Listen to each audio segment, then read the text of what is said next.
Slee, let's take it back a little bit as young professionals. We are back at being 25 and 26 and 27 and 28. Let's just talk about how would we have built. No, let's talk about our money mess. Yes, let's talk about how we started, because I think it's you might be watching this video and you're a young person who's just starting out, or you've been working for a year or two and you're still trying to figure this money out, right? So we're gonna be your big sisters and we're gonna give you we're gonna avoid some of the mistakes that we've done on your behalf. Yeah. Or maybe you are sitting here, you've been working for a while and you're just like, okay, like, what are some of the things that I can do now? Sure. So we're going to be telling about our money journey and how it started, obviously being, students barely affording pizza. Yeah. And to all of a sudden, you're getting a job, you're getting an offer, you're working. Yeah. So how was that for you, just that adjustment initially from having almost no money to all of a sudden, ka-ching, every month end? Every month end. My car choice was not bad. My first car choice was not bad. I bought a used City Golf. Remember, bought it on down Jan Smuts Avenue in Randburg. And I was very clear about being mobile because I'm going to start doing locums and I would have to drive out to Fosloras, out to Mafikeng sometimes. Yeah. So that wasn't bad. But I started changing the cars. Yeah, my then husband knew cars. So, it was City Golf here to GTI next, and then to a Jetta V5. Yeah. And and you? What were your car choices? Okay, so for me, the job that I got when I first started, we did a lot of client work. Yeah. So it was a requirement that you had to have access to a vehicle. It didn't have to be yours, you just needed to have a car, right? And so my very first car was then a VW Polo, but it had to be like the top of the range one. Of course. It was a 1.6 Comfort Line, Tossa Blue, Oh, wow. So, and then the boys, obviously, they bought like the lower level BMWs and the Ford Focus STs and all those things. But anyway, so that was my first car. And I bought it within like the first 6 months or so of working. So as you can tell, I mean, as a young person, first job, I'm already affording a Polo brand new, not second. At least you are wise enough to buy a second-hand one. I bought it second. I bought it brand new. Oh, wow. So that was my choice of my first car. And then after that, I went to work in the UK, so it was no longer practical for me to keep the car. So I sold it. When I came back, I then bought myself an Audi A3 convertible. Hello. Yeah, because I was like, I'm only going to be young enough once to be able to afford this thing. And I remember I bought it in June, so it was cold. Was it another new one?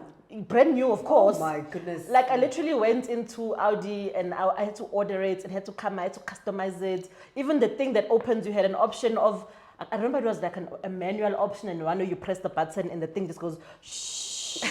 I was like, I want the one where you press the button. I don't want to be doing any manual labor. So also like spec, top of the range, mags, customized. I was that girl. Because I was like, I'm only going to be young once. I'm going to drive the car of my dreams. And like I was still telling you, bought it in June. Go banda. But that I'm attending here and the heater on. I can't wait for August and September for the heat. No. In June, the top is down, heater is on because slasher. And then I had a child, right? Yeah. Now this child, it no longer became practical. Firstly, the boot space is small because now the thing must collapse into the boot. Now I've got a pram and a car seat and it was a coupe, so two doors. Now to get the baby in and out, I was just like, to go. So you have to take the baby in. Yes, I had to open it down, correct. I had to take the top down, put the baby in. When we get there, open the top, take the baby. You've never told me this crazy story. So I realized that unfortunately my poor car has to go. It's no longer practical. Yeah. But I'm glad I did that when I could. Because now I drive a proper mom car. I'm not gonna say what it is, but it's just like I'm glad I went through that coupe phase, tender phase. Me, it was red GTI, second car, red GTI, suspension dropped, 17 or 16 inch, I don't know. But my ex-husband used to choose those. And then the next thing, it was the V5 Jetta with impractical white couches, or maybe they were beige, something like that. And when I think about how much abundance of money there was in those stages, it makes me think about my property portfolio. But let's just talk about the houses, choice of houses. We And are big I think sisters, remember? you're mentioning something very important as well about, the money part. Yeah. And I mentioned that money was there. As I mentioned, my first job, I was already able to afford a VW Polo and all those things brand new. Also, when I came back from the UK, I had money, and that is why I was able to put down a significant deposit on this damn cabriolet, I was driving, So, so then my choice of living and to the point around how we just spend money recklessly, I took all the money that I'd earned when I was in the UK, and I took it and I put it down as a deposit on this car. Listen, okay, I told you no regrets. I'm forgiven. But then the living choices, right? So when I first started working, I rented my first year. I did rent. I was staying in Pretoria, so I rented a flat, one-bedroom flat. It was okay, but then I figured when I was doing the maths, I was like, nah, man, it doesn't make sense for me to pay so much money. Let me rather buy my own property, right? So the second year of working, I then bought a two-bedroom townhouse, if you can call it that. And I was fine, but then at some point I realized, hey man, but I've got a two-bedroom, why am I not renting? And it was two-bedroom, two-bath, So it was not really going to be too much of a hassle for me to be able to rent out the other space to someone else. And that's what I did. I then rented the other space to someone else, because I was like, it's sitting there, it's not doing anything, and it's money down the drain, and it could help me pay some of my expenses. So that was my that was my first choice of property that I lived in. I'll tell you about first choice of property. I was fortunate that I could still live at home post housemanship still, right? Abundance of money, again, shared incomes. My mother she loves cooking in there, and so there was enough abundant money. And then I get married, and we were renting. First a two-bedroom, then rented a three-bedroom that we wanted to buy, and in a very fancy little estate, and there were not too many units. Really loved that place. I still pass it today. And then went on to buy a house with a proper cottage at the back, but we were too precious to rent it out, and that cottage stood there. What did you do with it? It just stood there. You work hard every month, but your money still feels tight. One salary in, bills out, and saving and investing feels impossible. If you ever wondered how people make their money work harder than they do, this is for you. On February the 28th, Khumo Wealth Academy is hosting a face-to-face event at a real property that shows you how one home can generate multiple income streams. We are excited to be unpacking the multi-let strategy using a clear structure and no guesswork. You will see how it is set up, why it works, and what actually makes the numbers make sense, without needing a huge salary or years of experience. This isn't theory, it is real. It is very practical, and you will walk through it in person with Slee and myself. Spots are very limited. If you are tired of feeling stuck and you want to see what is possible with your finances, save your seat now. Find the link below for all details.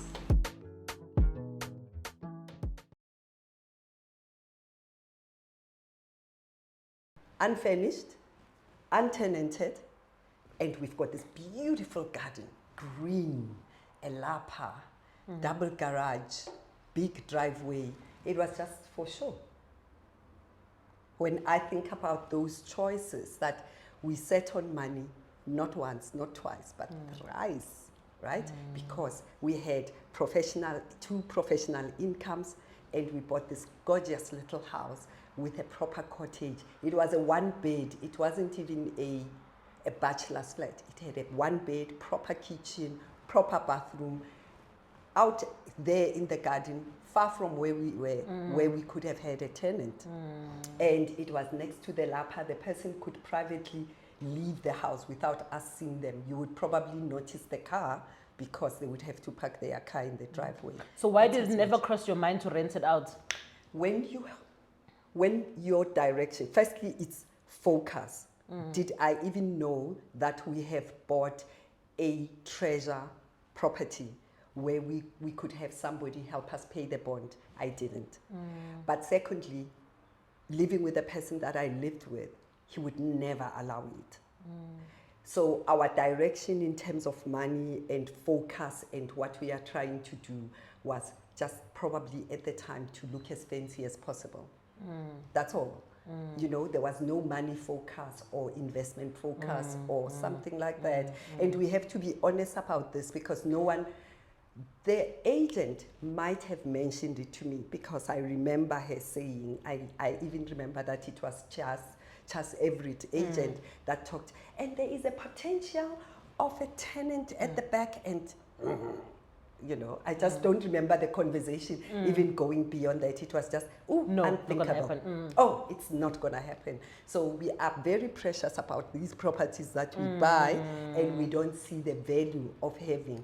For the 4 years that I lived there, never tenanted, never slept in, nothing. Not even visitors. Not even visitors, not even a bed to, no. We were, All right. yeah. So All right. wasted opportunity. Wasted opportunity, and Yeah. I think our stories are different in that. For me, I quickly realized the potential, of renting, and I had to live with the person in the unit. You know, because at least they had their own bathroom. I didn't have a problem because then I took the ensuite. You had the ensuite. Yes, I had the ensuite, and they had the other bathroom. nice. You know. And even when I chose that house, I chose it very deliberately, or that particular one, because it was a 2-bedroom, 2-bath. It was a ground floor unit with a garage and all those things. So I was like, I'm going to live here as long as possible. I don't want it to outgrow me too quickly. That's why I didn't want a bachelor or anything like that because it's restricting. So I was like, I'm going to live here until I get married. I like the area. I was like, Midrand, it's central. Because I was doing lots of client work. So you never knew where you were going to be placed.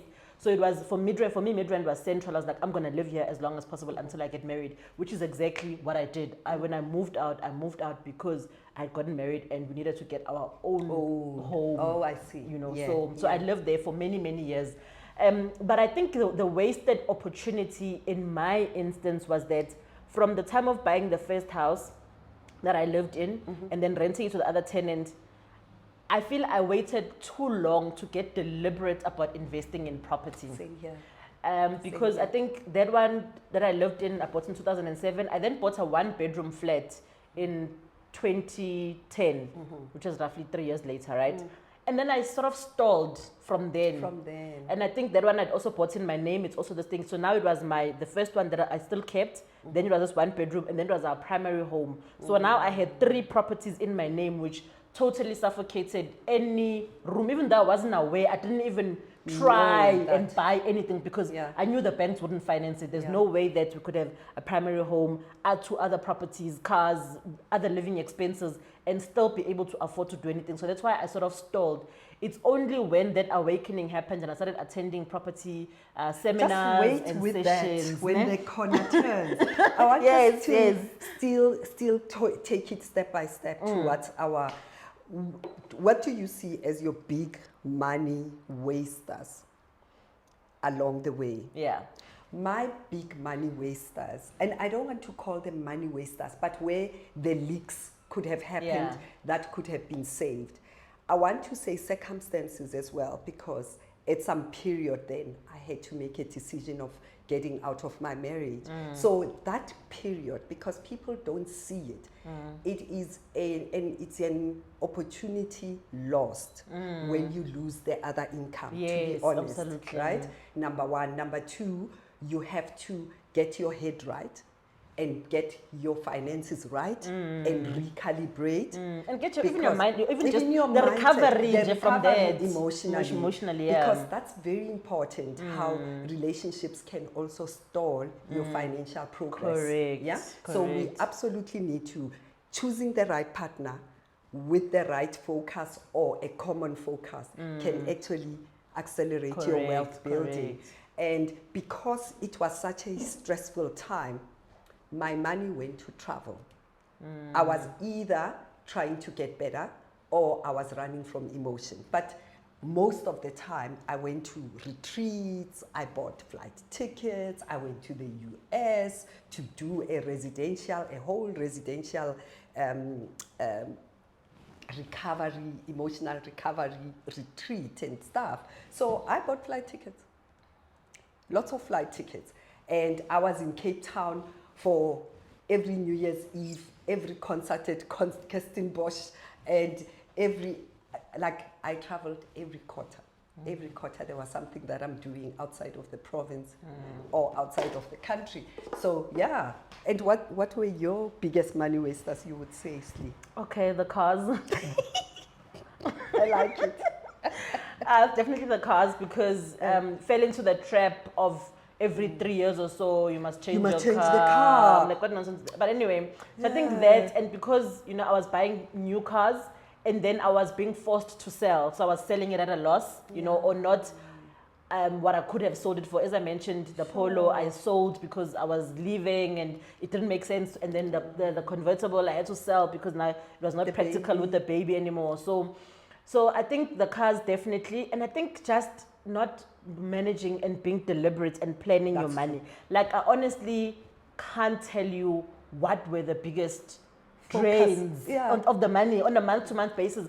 I think it's just spending. And you didn't have a plan of when I'm 30, when I'm 40, when I'm 50. I think having those money goals and saying I'm gonna and tracking everything and being disciplined with tracking money. I think that was the biggest drain, because then if you don't have a plan, and sometimes I would then go and sit with my my bank statements and also to my husband, and he would even sit there and say, "Himlo," I'd be like, "Nguwe lo," because it would be like, you just don't realize how the small habits that you have, when you're spending, you're going out and you're doing this, when you're spending clothes randomly, all these other things, it eats into your money. And if you're not deliberate about accounting for where does your money go, if you can just top of your head estimate, okay, I'm spending 10% of my income on this, 20% of money. If you can't even account for that, then that becomes a problem. I think for me, it was just not being deliberate about tracking every rand. Me too. And like I say, yes, life circumstances, life was happening, the distress of divorce and having to think about. But whenever there was a bonus coming, because I worked at ISCO at the time, I knew in January that when the bonuses are paid in September, I'm going to do the Far East. I'm going to do Singapore, Malaysia, and Thailand. And, So that was the plan. The plan was, what's the next destination flight ticket? And it wasn't, yes, for leisure, this is the plan. For my wealth creation, this is the plan. For my retirement, this is the plan. I just knew that I'm contributing to a pension fund because I'm working at this corporate. But I wasn't even thinking about, okay, I need to pay additionally. No. It was leisure, right? I think you raise a very important point. Yeah. So many of us are relying on our pension as our only plan. Like, and Nakhona, this is what now you are saying is my retirement plan. At the same time, you don't even tracking it. You don't even know how much is in there. Is it growing? Is it performing? Most companies offer you the option of, if you're getting a bonus, taking some of that bonus and adding onto your pension, or even contributing additionally. Some companies would even match it. But do we do that? No, we don't. And yet this is our only retirement plan. We've got nothing. Scary. Nothing. I'm getting goosebumps thinking about it. We've got nothing. But yet that is the only retirement plan we've got. Yeah. So I think, what you're saying right now, Miranda, I absolutely resonate with it. There was no clear budget for wealth creation. For leisure, because that's important. We just spend. Swipe. Just me. Swipe. So, but also, Slee, I only remember one black doctor who was in development. Only one. And was she speaking about what property development meant? No. There were no people like me that I could relate to and say, oh, that one is buying cars, but that one is doing property development, therefore making more money, has got more assets that are creating. I didn't have examples. I didn't have examples at 25 of other black young doctors or older doctors who were speaking. I only knew one other a professional or doctor that was in corporate, and she wasn't speaking. I was deliberately sent to her by my coach at the time to go and speak to her to say, how did you navigate your profession? She wasn't speaking. Yeah, I think.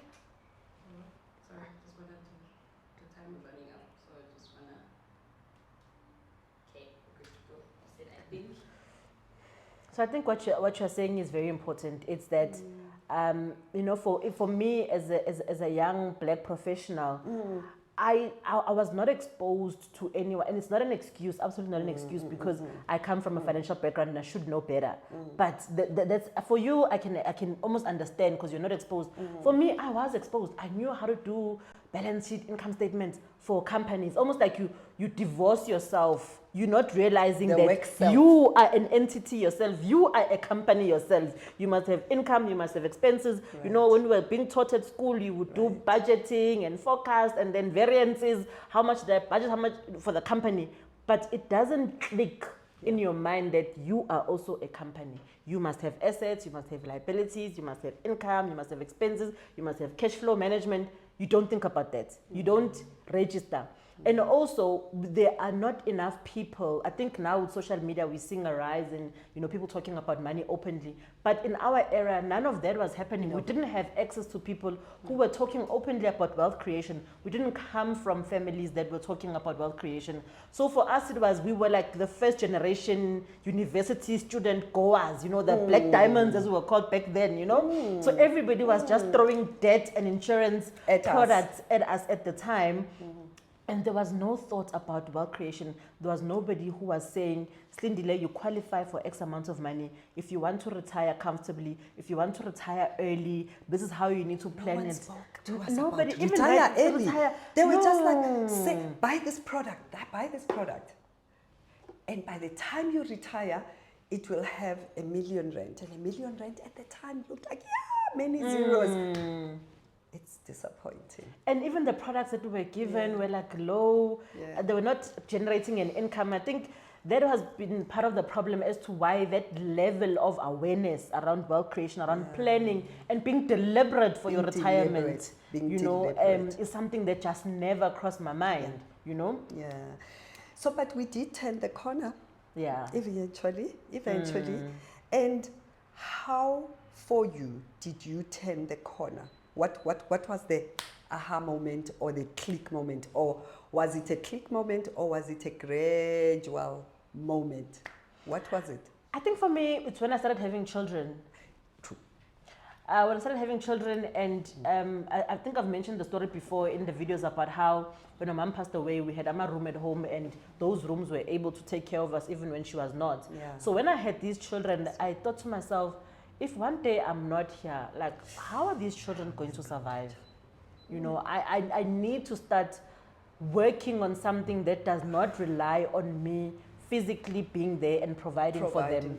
Because my mother was physically not there, but she was still able to provide for us. You know, so for me, I think that's when I was like, how can I? You know, I think I was drawn to property because obviously at home, you know, we had those back rooms, and earlier on, I think that's why even with that whole 2-bedroom thing, it was easy for me to say, I'll just put someone else or Kashalan. It was never a deal breaker for me. I didn't mind sharing the space with someone because I'd been exposed to it earlier. For me, it then became a solution. And I remember I mentioned earlier in the video how I had 3 properties and I was like, the banks would never give me any more money. I've maxed out my credit product. But surely, I was like, surely it's possible. There must be a way. How are people buying multiple properties? And so that's when I started going down this rabbit hole of property investing, reading books, your Robert Kiyosaki's Rich Dad Poor Dad. Funny enough, I had the book. I had bought it, but I'd never read it. Then I read the book. And then I was like, okay, you know, these things are possible, you know. So I started deliberate on reading, watching videos, signing up for mentorships, anything property, I was there, you know, just to gather as much information as possible. I realized that books, you know, were taking a bit long, and I was busy. I signed up for Audible so I could go through many more books. You know, when Faster. I was busy, I could even like fast track. People always laugh at me that I listen to voice notes at like 2 times the speed. If, everything, YouTube videos, Audibles, I fast track so I can get through it quicker. So that's when I started really going down, you know, understanding the whole early retirement movement. They call it financial independence, retire early. What is that about? How does it work? How can you retire when you are young, you know? So I think that's when I went down that rabbit hole of actually just being deliberate and being curious about how can I do more? How can I start investing in property? And what about you? Well, mine happened by accident. Everything, the awakening happened by accident, and there were little moments of aha, right? So, getting divorced, I already knew that I'm still going to buy a house. Okay. So I bought a property immediately after the divorce. But then, again, because of where I was at, life had given me whatever it had given me. I decided to go work overseas, right? I worked in the Middle East. And while I was working in the Middle East, I'm listening to people from different worlds. And they came to the Middle East and they're like, in the Middle East, you don't come here for fun and to come and enjoy it. It's not a friendly place. You come in to fill in your money bucket. So we would have the conversations about how to fill the money bucket. So I was chasing paying off my property at home, just because of the conversations. But still, it wasn't towards property investing and building a bigger portfolio. No, that it was just about paying off the primary residence that I had. Yeah, so it was moment number one. But then, because of my emotional journey, it brought with it, it dragged the financial journey with it. And I started hearing different things about how people start with, I was trying to heal my divorce and then I built wealth. I'm like, how? Where? What? So that's how I came across Robert Kiyosaki and the Fast Track Millionaire. Fast Track Millionaire. And MJ DeMarco. Yeah. And this guy was like, what madness. Hey, that guy's so rude in that book. You just want to cry when you're reading it. It's like, why do you want to work for 40 years? You're going to retire and you'll be tired and you will not be able to travel. And you want to buy a Lamborghini when you're 60. How are you even going to drive that thing? Yeah, and you are, and I could think of, gosh, and you think, you know, when you have arthritis and you have to go down, a Lamborghini is low. Oh, shucks, that guy challenged me. Yeah, so that was also the enjoyed the madness book. of it. I don't think it was a one-stop moment of clicking. So it was several little steps that happened. And by the time I got back home, I was pregnant and Nemo was here. And I was like, how is this one gonna survive, right? So I'm pregnant, I'm finishing off building this house. And that's the problem with also a primary house. You put every cent of money into the primary house. You're not building wealth. You are building this place you're going to live in, right? You're making it as fancy as possible because this is where you think that is what is. If someone had told me to say, it's fine, it's basic, it's enough. Can you buy the next one and the next one, right? So my moment of aha or turning the corner in terms of property investing happened by mistake. And once it clicks, you become obsessed. I mean, there's a time where I would be having a book by my bedside, the podcast in the car, and the stuff that we would watch. Oh yeah, and then I met a friend when I worked at Sasol, and we would sit during lunch with Tab or this friend of mine. He knows money. Yeah? He knows how to calculate. He shows you how much 1 rand will be in another 100 years. And he showed me his spreadsheet for his son. And he says, he's 4 now. By the time he gets to matric, I need so much money. And at this time, I'm pregnant. And he says, okay, you are going to buy nappies, you need, by this time, you need to have had money because school is going to cost you this much. Where do you want to take your child? And I'm like, oh, some fancy Model C school. And he's like, okay, you are going to have to calculate if you're going to have 40,000 times inflation times 13 years.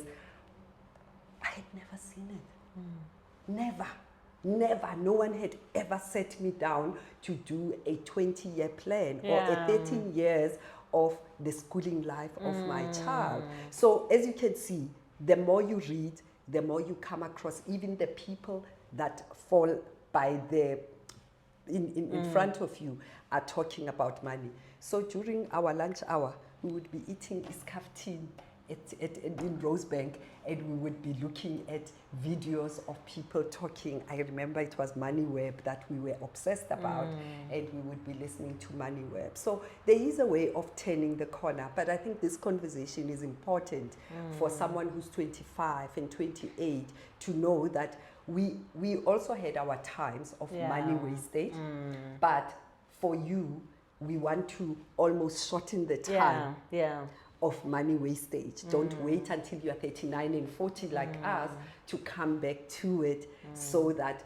something must awaken you today and say, oh, okay, I can have the fancy car, but I can buy an asset to have the fancy car. Because the slata, I still think there's nothing wrong with slata. Nothing wrong with the slata, but I shouldn't have bought it.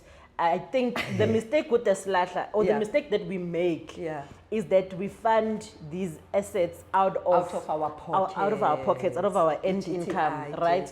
The cars that we drive now are cars that are paid for by the rental income of the business. They were not paying out of our salary. So even if we do nothing for the next year, the car would still be paid for.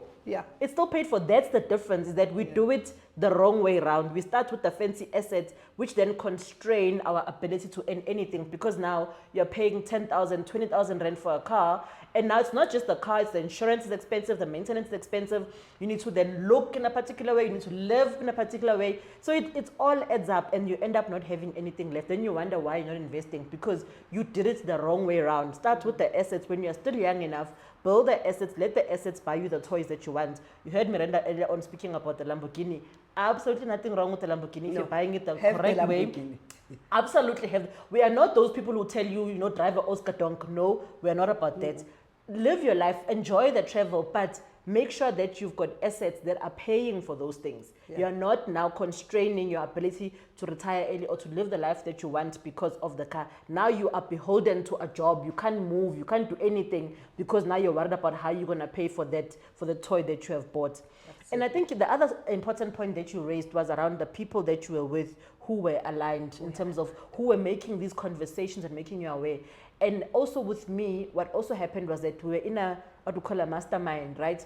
And we were having these conversations around books. Okay, guys, let's read this book. Let's read that book. Let's listen to it on Audible. There's this YouTube video that came out, and we're all learning together as a group who were actually interested in these things, right? We would recommend books to each other and all of those things. So it's so important that we create those communities, and those the industry, what we do here at Khumo is to have honest conversations, because some of you might not have someone, big sisters, brothers, a neighbor, a colleague in your case, who just switches on that light bulb for you. And that is why we do what we do here. It's just to have those conversations and things that were not accessible to us when we were starting out. Absolutely. So, young professional, have we triggered you? Have we upset your next plan to buy the newest toy? Or have we inspired your wealth journey? We hope we've done that, because this is our story. This is our honest story.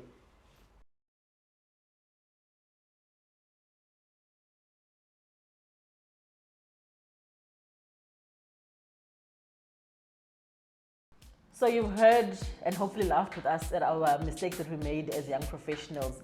And now you're thinking, okay, I'm ready to invest in property, but you don't know where to start. I would recommend that you start with a video which talks about how to choose the right strategy. It's linked above.